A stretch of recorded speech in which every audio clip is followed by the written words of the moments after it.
Good evening. Cardinal Thomas Wolsey once said, "Be very, very careful what you put into that head because you'll never, ever get it out." And thanks to the Think Network and the Merchant Hotel, I have about 14 minutes and 33 seconds to try. So I'll tell you a bit more about myself. My name's Jude Morrow. I'm a social worker, dad, and author from Derry. And I have autism. And the main kind of part of my talk tonight is, about what autism awareness is, resilience, and so on. Or most importantly, what autism isn't. So I had a very tough childhood. I didn't really communicate properly until I was maybe 5 or 6. And whenever I say at talks that I have autism, I absolutely love seeing all the faces thinking, "You autism, or is that not only for children?" Since when do our autistic people 6'4" and have beards? So it's kind of breaking down those barriers and misconceptions. I had assessments for special needs schools right the way up to, it was maybe 7 or 8, and then I went to secondary school and had classroom assistants right the way up until I was 18. I had a statement of special educational needs, having been diagnosed with Asperger's at 11. And I went to university and qualified as a social worker. I know, and that's the other strange thing as well, whenever people think of autism, the person with the most social difficulties ended up becoming a social worker, of all things, which I've been doing for the last 8 years, and fingers crossed, could be doing for many, many more years to come.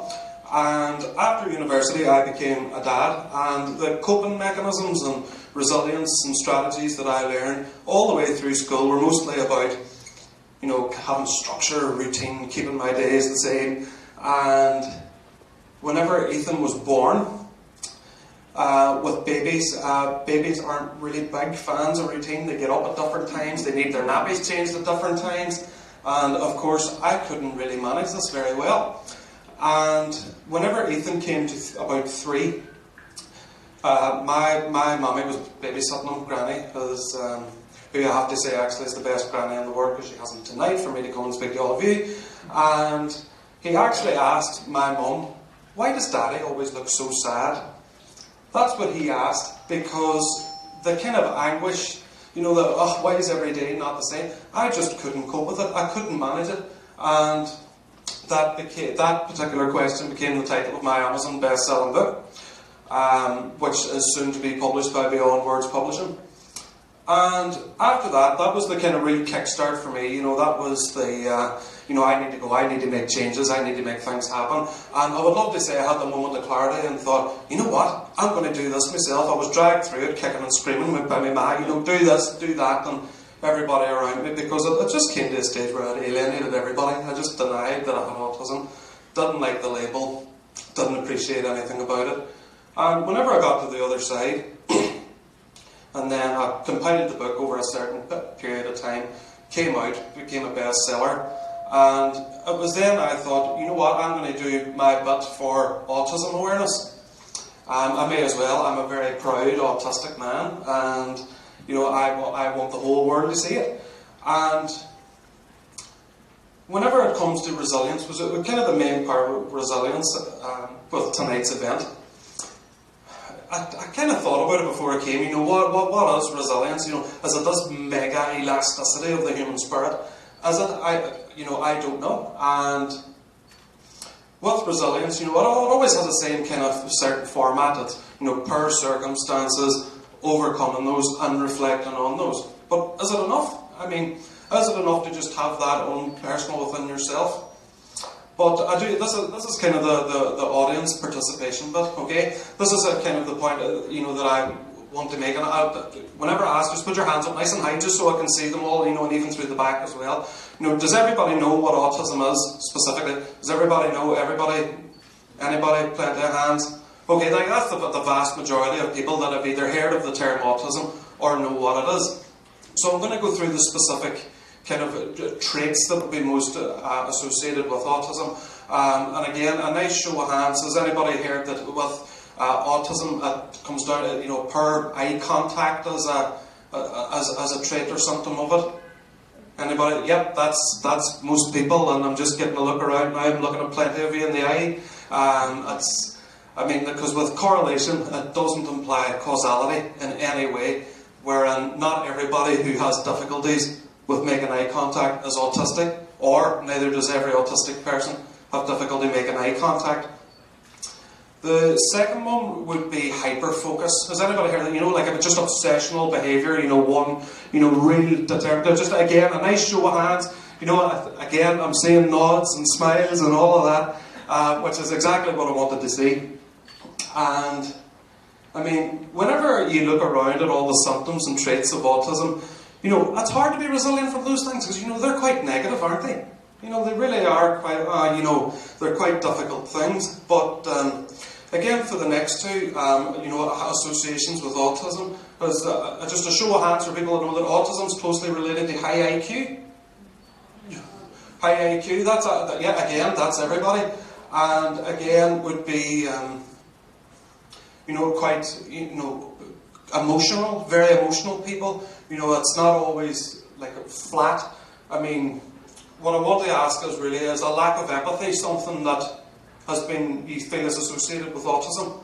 A lack of empathy. Again, if you look around in all the, you know, the major websites and stuff, they do say that.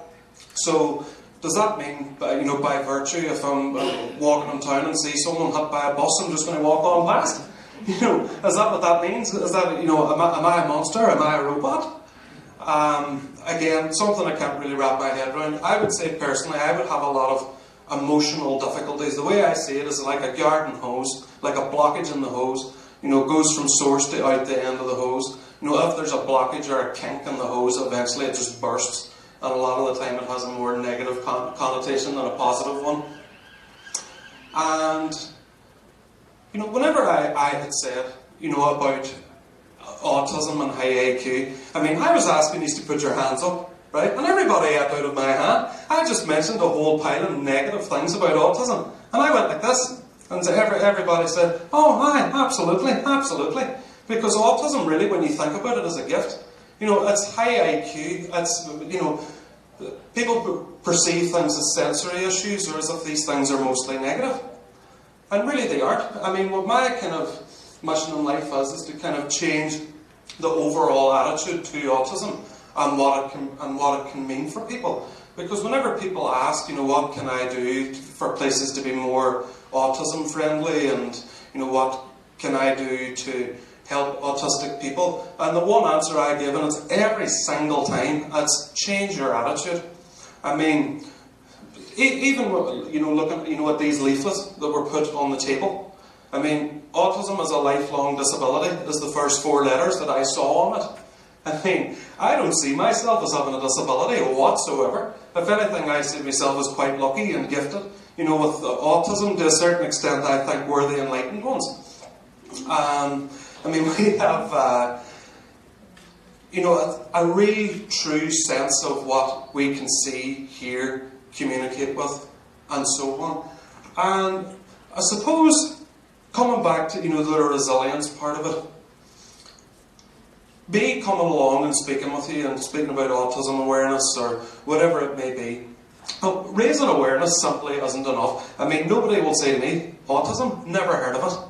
I mean, it's not as simple as that. You have to actually embrace it and know about it and go and, you know, change the global attitude towards it. I think that's the most important thing to do. And to conclude, I think, you know, moving forward with autism, especially in adults, I mean, whenever we go to, you know, bookshops or online to research anything about autism, it's nearly always about children. And so your childhood is a very, very small part, you know, of your life as a whole. It's a very, very small part of it. And I will be autistic whenever I'm 70, 80 or 90 or however long I have left. And I'm happy with that. I mean, if someone offered me at this stage, I mean, it's you know, autism was touted around as, you know, like a disability or a, you know, something that's almost a burden or to be ashamed of. But the truth is, if someone had offers me now, would you like a cure for your autism now? I'd say, nah. And I don't think anybody, if they were asked who does have autism, you wouldn't, no, if I said, take this tablet now and that's it, you're cured forever, would you take it? No. Exactly. Nobody would take it. And I mean, it's funny, to us, man to man, autistic man to autistic man, that almost as if we're, the disability thing. Do you find the same? That's a gift. Yeah. Absolute gift. Yeah, it is a gift. And I mean, and it's something to be cherished. And I want everybody in this room tonight to leave here thinking, that autism is a gift. Yes, people do need support. People may perhaps were not as lucky as me to have the great support network that I had with my parents and friends and teachers and classroom assistants growing up. Not everybody had that, and I know I had it.